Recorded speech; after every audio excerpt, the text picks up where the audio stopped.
What's up, guys? Welcome back to episode one. I think we're on, 121? 121. I am back today. 122. I am back today. Matt had to beg me. I'm just kidding. Lots of stuff going on. Beg. Just to make sure he said beg, not bang. Beg. Oh, yeah, no. I'm not. I like you, but not that much, Matt. Yeah. But It's good to have you back. I missed you the last two episodes. Where you been? Where have I been? Well, you guys went out last weekend. I think other times I have a lot of doctor's appointments on Friday. Yeah. So just the way it's kind of been working out, but it's okay. I'm gonna retire soon. No. Yeah, no. Everybody's gonna see that I'm just gonna be gone for a while. Well, George is having kids, and he thinks that's an excuse not to come in. I think it's a great excuse not to come in. Paternity leave is awesome. I cannot wait till I am away from you guys at least a month. Well, so I have a question, if you don't mind talking about it, because you're going to be having kids. Plural. That's... One day, they will be old enough to play Airsoft. Uh-huh. Will you encourage them to play Airsoft if this hobby is still in existence when they're old enough to play? That's a really tough question. Yeah. No! I mean, even if you don't have an answer, have you given it any thought? I have given a little bit of thought, and I think of it on two realms, and it really and it's something this is kind of cool because I want to talk about one of the reasons why the reason I'm thinking no. Okay. And that is because I've noticed I started only airsofting about 10 years ago, which isn't that long compared to you or some of my friends like Leonard or anything. I mean, it's like still a amount of time. A long amount of time. I've seen Evike grow from in that skating rink building to the building we're in now, right, and being a very huge company for Airsoft and being an industry leader. So I've witnessed that. I've worked for Evike for a long time. I like working here. I like the sport of Airsoft, but man, some things, like, I'm gonna be straight up, like, things need to change within this community that for the better. And I don't know how long it's going to take I don't know, like, on the track that it's going right now, I worry because it's just like, I wouldn't want, if my kids are playing and there's all these issues, I don't know if I would want them to play because you learn bad things. I think you learn bad habits, you learn bad interactions with people. I think people have a hard time communicating with each other in Airsoft sometimes. There's, it's too much drama, maybe not too much drama, but like, I think that people just need to be more considerate of each other. Okay. Because, like, back in the day, like, it seemed like, then again, like, it was a complete opposite in the back of the day. Some people were very inconsiderate towards each other, but, yep, like, there was at least a concept, there was no issue of, like, you're going to get hit with BBs, mm-hmm, and it's going to hurt. Like, you're going to get full autoed at 30 rounds a second at 10 feet away, and it's going to hurt. Or something like that, but you were giving that to the other players as well, right? And then now, because it's a lot younger players coming up, they're rules are changing everywhere. Right. One field has one rule, another field has another rule, another event corner. Like, I don't even know the rules anymore. Like, when I went to Lion Claws a few weeks ago, I was just like, I don't even know the rules for this event. But making sure that you're following the rules is super important. That's key.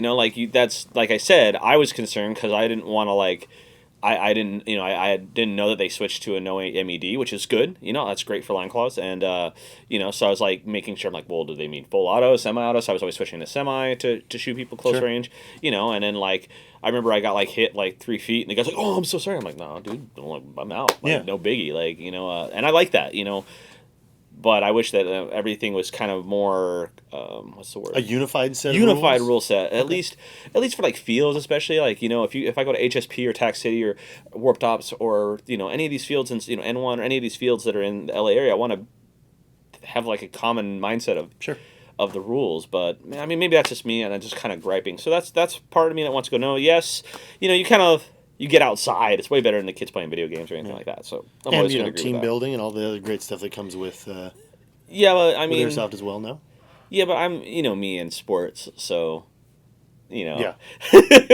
Like, so you think you'll push them into traditional sports before you they will definitely encourage them to do Airsoft. They will definitely. Both of I'm having twins because I think that those two sports have a lot of athleticism involved and have a lot of teamwork involved. So if they don't like it, I'm not going to force anybody to do anything they don't like, but definitely try it. I'm always a fan of trying something. Yeah. Try football, try baseball, try tennis, try skiing, try whatever you like to do. At least try it. Golf. I used to golf. Okay. Tennis. A long time. I've not played tennis. Table tennis. I have played table tennis downstairs. Pool. I have played pool with you. Is that a sport? Is pool a sport? Yes. Perfect. All right. Welcome back to the Not So Round Table. Thanks for bearing with us through that, and thanks for answering the question. I know I kind of sprung that on you, and I apologize. Oh, it's okay. I mean, I'm sure when I there are go a lot missing, of- you guys will know why. Well, and I'm sure there are a lot of younger people that are interested in playing airsoft whose parents are either for or against it, as well as parents out there or upcoming parents that may be wanting to decide whether airsoft is appropriate for their kids. And so I think That's a good question. It's a really solid, and we could debate on this for 40 minutes. Yeah. Like we could literally talk about topics like this for a long time and go into specifics of just everything. I mean, your parents didn't really like you playing airsoft when you were younger. well, they just didn't like guns. Yeah, I mean, They didn't know I played airsoft. and that's a common thing, with California as well. So. Yeah, no, that's absolutely. All right, well, let's get into the questions. These better be good, Chris. If not, we're blaming you. Okay, Tactical Grouse. Grouse. I think grouse. Okay. Hi, NSRT. I'm a Swedish airsofter, and I'm curious at the American style of Milsim. I'm on a trip to the United States, duration for 1 month. What season and which events would you guys recommend? Oh man, there are so many event coordinators now, and everybody does something a little bit different. If you're looking for something a little bit more free form, maybe a little bit more laid back, I definitely suggest one of the Op Lion Claw military simulation series games. They're a little bit more Casual. casual. Great, yeah. And then if you're looking for something on the complete opposite spectrum, you've got the black sheep or no Black Sheep's not really on, but I mean, Milsim West is Milsim West is a very high end, very physically demanding. You know, you're on the field for 40 straight hours. You're camping in the field. You have to have rucks, and all that stuff. That might not be for you because you're coming from overseas. You might not be able to bring all of your camping equipment with you and all that. You would have to buy $500 worth of equipment just to camp. Like that'd be kind of a little bit overkill. So I would definitely recommend maybe American Milsim or Third Faded Coast Giant. Airsoft. Both of those are mid range. Require a little bit of prep and a little bit of engagement, but they're a lot more structured. Faded Giant, I would highly recommend. That's always usually in November. It's one of my favorites. I have never been to Faded Giant myself. It always falls on my anniversary for some strange reason. Copperhead is also a wonderful game. If you that can is make it Labor out Day there. weekend, which is the first weekend in September. Mm-hmm. And then other than that, I don't know going forward how many more events there are. There's usually Operation Irene in October, and there's always Airsoft Con as well in October 14th. Did I get that right? 14th. It's a Saturday. We are pumped for that event. If you are coming to the States and you want to plan an airsoft tour and let's say you want to go hey, I want to really go to Evike.com, check out the store, you definitely want to be here during that weekend. Mm-hmm. It is crazy cool. So many we're doing so much more in the parking lot this year, so many more attractions. We might not have space for everything. We're actually working on figuring out more space. Yeah, figuring out more space. We're going to have a bigger stage this year, a lot more attractions. We're going to do a live NSRT. We're going to have some panels with some special guests, such as Jet the Desert Fox, And, hopefully Airsoftology. and another exciting special guest, but we'll get into that as we get closer to the event, because I'm going to keep that a secret for now. Well, I was just about to announce it, but anyway, I'm about to sneeze, so all right, hold on, I'm holding it in. I don't want to let the cat out of the bag yet. So go ahead and before that's not really a Milsim game. But I've never been to Sweden. I don't know how the humidity is there, but if you want to do something, it's gonna be a lot drier when you come out here. And it's gonna be drier. You're not gonna have. Sweden overall isn't very humid. It's just more of very cooler environment. Right. So if you're looking for something in a weather that you're comfortable with or familiar with, going towards the west coast, you're going to be in a more similar climate to what you're used to, I think. And early spring and late fall are going to be the best times to go. So the September game regardless of where you are. Actually, yeah. If I was going to come to the States from Sweden and I was going to be here for a month, I would go to Copperhead. Well, I mean, this is more than a month of how I would plan it, but I would do Copperhead in early September. Come, that's it's a New Mexico, and then maybe do one other event somewhere in that area, and it's cool, and then come out to California for a little bit and be here till Airsoft Con. That's how I would do it if I could. Yeah. You ever notice why it always rains at AMS games now? I feel like every AMS game we've been to now, it rains in some capacity. You haven't experienced Milsim West JTR. No, so you get no sympathy from me. No, I'm not complaining. I'm just noticing. I survived out of 30 participants out of 200 plus. Pug Dude 14 asks, "What's the best way to describe Airsoft to someone who's never heard of it?" Best descriptions I've heard of are, "It's like paintball, but it's not." And it's like playing a video game, but in real life. I think you hit the nail on the head there, That's Pug exactly Dude. what I would say. It's like paintball, but cleaner. Oh, I was going to go with the second one. I was like, it's like insurgency in real life, or like a first-person shooter that you can do for real. Anybody that's played Arma 3, I think you'll find to be very similar to Airsoft. Insurgency and Arma 3 to some degree, because they're such open world combat. Well, I mean, Arma is, but yeah. So you have a whatever. We get the idea. Yeah. I think the way you described it is better than any way we could describe it right now. You could always point them to one of the This is Airsoft videos, or some other people have some really good videos like Jed or Spartan117 GW has a pretty good Airsoft video of trying to showcase what it is. Yeah. So definitely check them out, and you can hopefully convince, or just have them bring out and try it, or just let them shoot you or something like that. That's always fun. If you ever need ideas for gear loadouts, please watch our video Mo Molly Mo Problems. Gives you a wonderful tutorial on what to buy and how much to carry on you. Okay, this is from Ryan Sanchez. He asks, "Hey, what kind of loadout does George use?" I don't want to be mean, but I'm a big guy. I want to have some ideas how he sets it up. Thanks. Yeah. Well, okay. So no, I'm laughing. Go on. I gotta make fun of myself. I appreciate that question, because what I find interesting is that for all intents and purposes, you and I are wearing the same vest. Yeah. And we're different in weight by about 30 pounds. What do you? No, I'm serious. I'm like 175.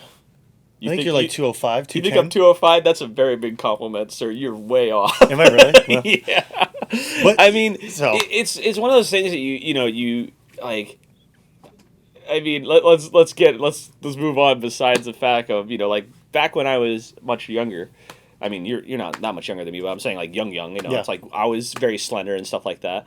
Loadout really hasn't changed. It's just modifying it in a way. Like you can still run a plate carrier. There are different ways you want to set that up. You could. It really all depends on your play style. Like I made the huge mistake at Lion Claws.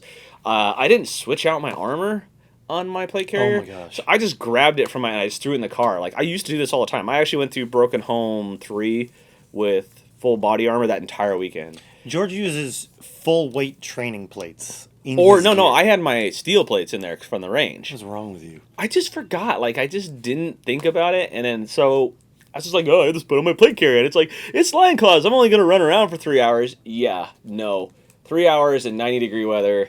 I felt like I was gonna throw up. Switched to my chest rig the second half of the day. Felt much better.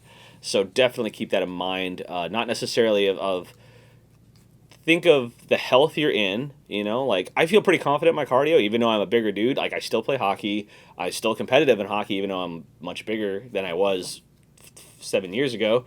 But like I still at least am an active person. Mm-hmm. So, however, if you're not an active person, I highly recommend using a chest rig. A chest rig is going to make you feel a lot better, and by using that chest rig, you're going to be able to get through events. Like I never understood this, and I see this happen all the time with Airsoft, is people who overload their equipment, or they overthink it, or they take too much. Like if you're a bigger dude, or if you're not as in shape as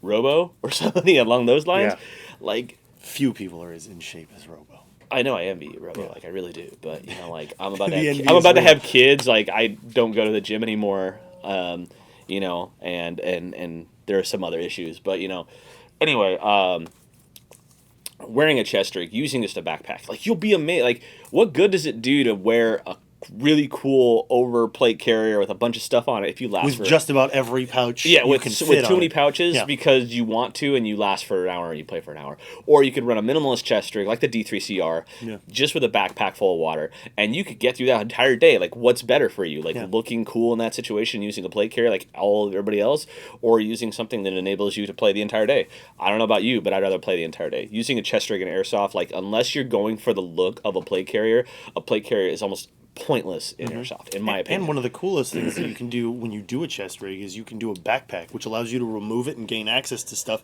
that you wouldn't be otherwise able to do with a plate carrier. Yeah, I mean, I'm gonna when I get I'm not gonna be airsofting for a little bit. I have because of paternity leave and all that stuff. But when I do get back into it, like I plan while traveling to use my plate carrier less and less, just because it would just be easier for me, going from that setup, like when you go from living in California where you're dealing with like dry heat and all that stuff to going to Mississippi in swimming. September and being drenched in sweat. Like when I go to Milsim West games, that's one thing I always keep in mind. It's like I try to, especially at like Hill 559, I don't even bring a plate carrier. I just bring a chest rig. I bring my helmet just specifically to run night vision later in the night game portion, but that's it. Like keep it simple. Got it. So I would highly recommend a chest rig if at first. And then if you feel yourself getting through games, no problem, then up it. Don't make the same mistakes I did. That's a great response. I probably would have felt better if I Dude, I know even for me, like as a slender guy, like I have learned, as you've seen my gear, to take more off of my front and back so that I can fit through doorways and stuff more easily. Well, I mean, dude, my plate carrier is slim. I use an elastic cummerbund. Like I just use my D3CR up front, and I like honestly, like if you think about it, me running my plate carrier is completely pointless. I run a flat pack and I run a D3. I can just put those together and just make a chest rig backpack, or run in a separate backpack and be just fine, and not have these fake. Like if I'm gonna run fake plates, then there's no point in even caking the plate carrier anyway. Shannon Gothier asks, "Hey Ensert, I live in Canada, and I was wondering if you guys have ever thought about playing here in the north." I like Canada. Yeah, I have family in Vancouver. it'd be cool. I would love to play in the north. Yeah, I like cold. Cold's way better than hot. Yeah. We just talked about this. Mm-hmm. Sure. I mean, one day, hopefully, we've talked about going to other places in other countries. We just don't know right now. We'll just see where airsoft goes. Yeah. Northern North America. Okay, we're going to take a quick commercial break. We're going to talk about our giveaway for this week. This episode is going to be sponsored by APS. APS makes some really cool stuff, like the APS 870. They are bringing this back. I don't know if you've seen the preview post on Instagram and Facebook. The Cam 2. The Cam 2, they're basically changing the bolt out and changing the tube or the cartridge so it fits a little, it works with standards within firearms regulations and stuff like that. Don't want to get into the details too much, and it's going to use a gas bolt, which is really big. Like that is awesome. It's going to be more like the Marusian system and more like that style, which is going to be much more efficient. One of the great great advantages to the redesign is not only is it more gas efficient, but it's the gas release is more stable. Because there's nothing worse than using one of those things and you like shoot 3 shots and like one of the shells didn't get really a lot of CO2 in it and you just like poop. Yeah, it just and then you get the wadding stuck in the barrel. Yeah. So we're gonna go check those out right now. Introducing the APS 870 Cam 2 with gas in-bolt system, coming soon. Welcome back, guys. Hope you enjoyed that little. What I do? No, I'm See, really the chemistry's enjoying... off. The chemistry is off because I've been gone for so long. So this is what it's gonna be like for like a month. This is wonderful. I'm enjoying you leading the whole episode. This is good. You introducing and dude, you keep doing it. maybe it's because I had a lot of. I didn't sleep well last night, so I had a lot of caffeine again this morning. Got it. Just getting ready for adulthood. Yeah. And moving on from there. Wife is like getting up like every hour and waking me up in the process. That's. Hey, when you gotta go, you gotta go. That's just what happens. You're drinking a lot of water. It's just the way it is. I didn't know that. Yeah, you don't know that. See, this is. I know. Future. Nope. Yeah, Matt doesn't want kids. Nope. Sorry. No. Throw you under the bus there. TNP Sheepdog asks, dear NSRT, what slings do you guys prefer? I prefer 2-point convertible, padded, non-padded, QD, color. Wow, so many. I mean, there are a ton of options. I switched to the Haley sling, the QD one. Very big fan of it. Okay. Been using it on my real rifle. Been using it on airsoft. I was very kind of concerned about QD just because I worry that it might fall off. It'll drop off, yeah. Yeah, but so far it's been pretty well on all platforms. It's convertible to 1 point to 1 2-point. Works really good with the Centurion rails, which I use on both my reel and airsoft rifle. So what's kind of nice is you have that nice QD point up front that you can easily make it a 2-point without really impact. And it's real far up front. So you like when you sling it, it's not like because for example, like on mine, I clip in and it's just in front of my. Yeah, no, they have a QD point on the front and the back of the rail, which is really good about that rail. Yeah, that's why I mean, that rail is by far, I think, the best rail in the world right now. Like, there's nothing else that really matches it, in my opinion. I'm sure. I'm sure PTS really loves. That's a hell of an endorsement. Yeah, no, I got one of my friends to just pick up one of their new M-Lock ones. So, I mean, I think M-Lock's the future. I think Keymod's on its way out.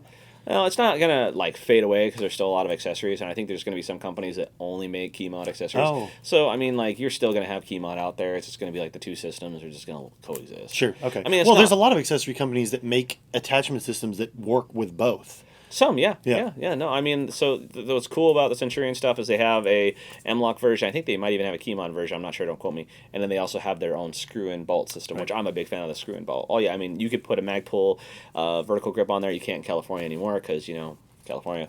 But it's really easy to modify. You just grind off a tip and you can bolt it right into the rail. And for me, I use an older Magpul sling, the MS1. MS1, yeah. That was the one with the metal with and he's metal smart. clip. It uses like a silk 1-inch webbing for the actual sling itself, which is a lot easier to adjust. That's similar to the Haley sling as well. This is the problem with it, and it's happened to me like 3 times now over the course of years that I've owned it, because it's a smooth fabric. The buckle that you loop it through to attach the 1 point will slip on you. And so over time, it works itself loose. And I've been in games where I'll go to switch to a secondary and I'll drop my rifle and it'll unloop itself and fall on the ground. What you need to do is duct tape. Tape it. That'll help. Yeah. Tape it at the where the metal point meets. Just wrap some tape around that. It won't happen again. Yeah. What? No, I mean, that's a genius solution. I'm upset duct that I tape didn't fixes think everything, of it. man.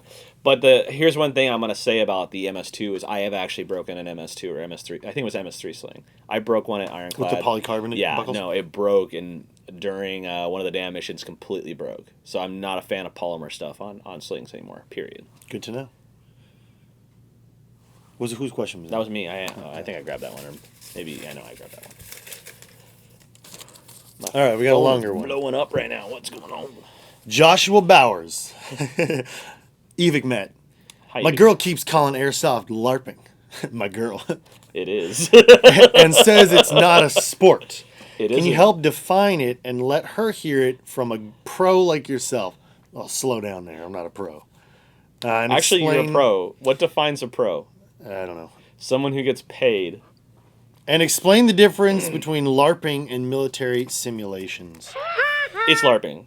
Yeah, I was going to say, Josh. Sorry. I'm sorry, I'm not going to be able to help you, really. It's LARPing. You think about it. Live action role playing game, right? Yeah, I mean, so let me see. You're in live action. You are role playing. Right. You're simulating the military. And, so you are live action role playing. Yeah. Sorry. I mean, LARPing in the traditional sense, I guess you could argue, is fantasy based. Whereas, traditionally military reenacting and role playing could be considered reenacting.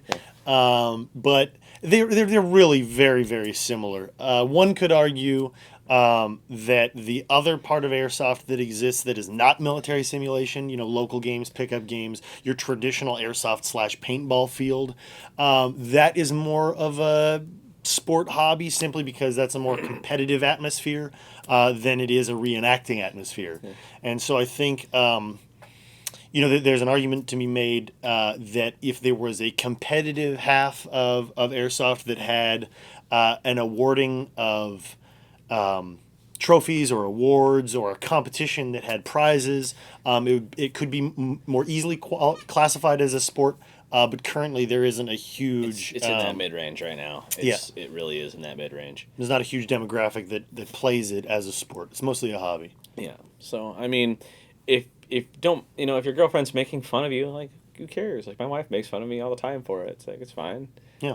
Like, I make fun of myself for it. I literally, I mean, I have that LARPerator shirt that Dave Bax made for Obsessed. It's just embrace it. Don't be like, no, it's not that. No, just embrace it. And I think the key to the point that George is making is don't take it too seriously. Everyone's taking airsoft too seriously. We're all here to pretend and to shoot people with BB guns. Yeah, you're either a grown man or a grown woman doing this, and if maybe you're 16 or 10, but you know what? Still, it doesn't really matter. You're an adult. Adult Nerf. Adult Nerf. It's not any better than Nerf.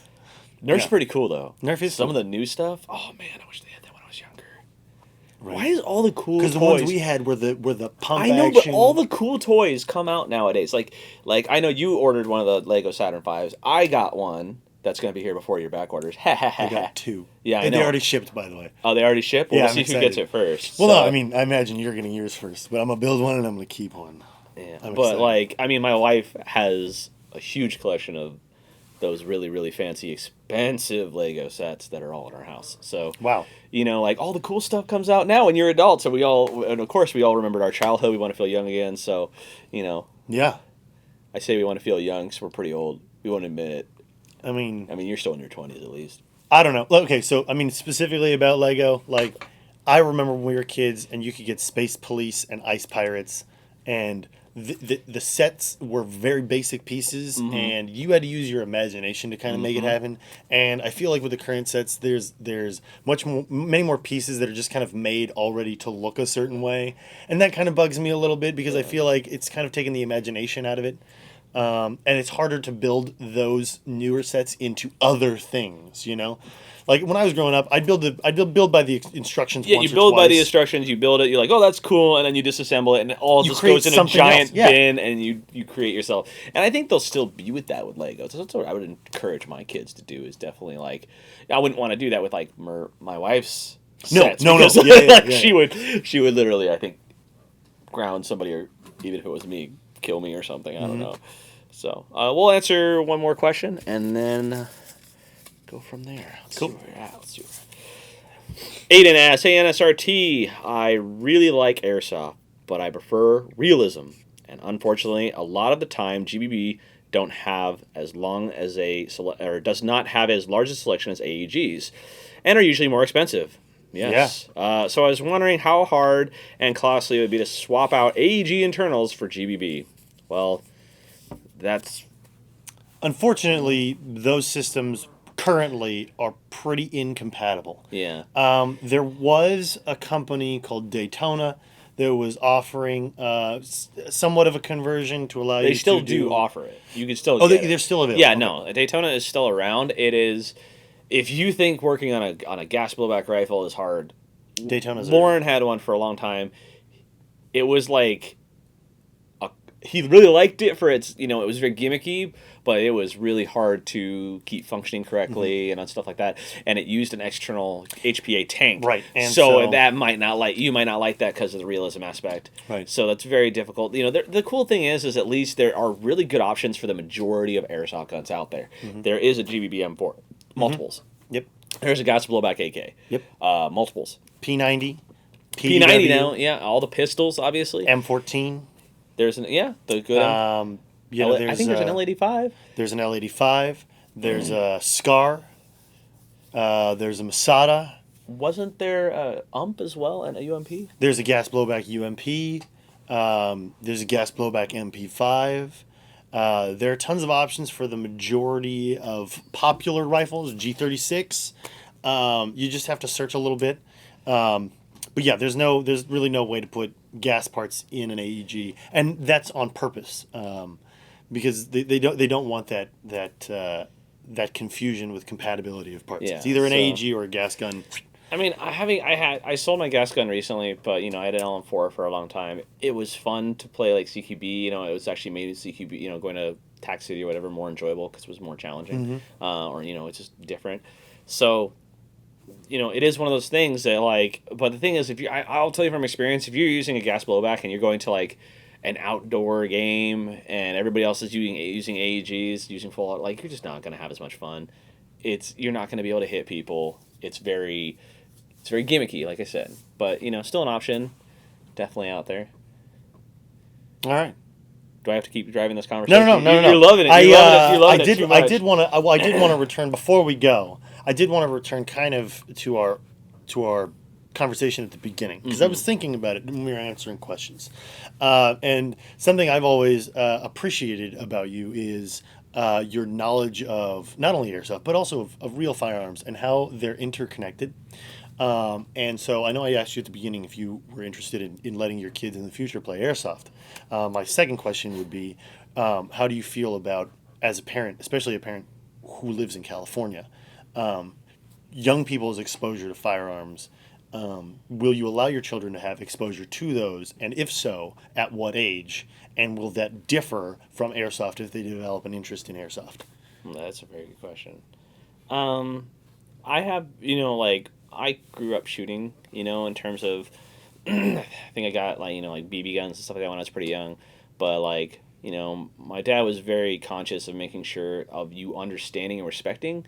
And I think that's a key thing is, and sadly, like, I'll be happy to let anybody try anything that they want to try. Sure. I'm not gonna make the argument of, like, I'm not gonna say, like, you have to do something, or that like with real guns. Sadly, in California, there's a really bad stigma towards gun owners, and it's kind of unfair and it's unjust. Like, bad things happen in the world all the time, everywhere, regardless of what's like. It's just I think people forget is all this stuff was happening 30, 40 years ago.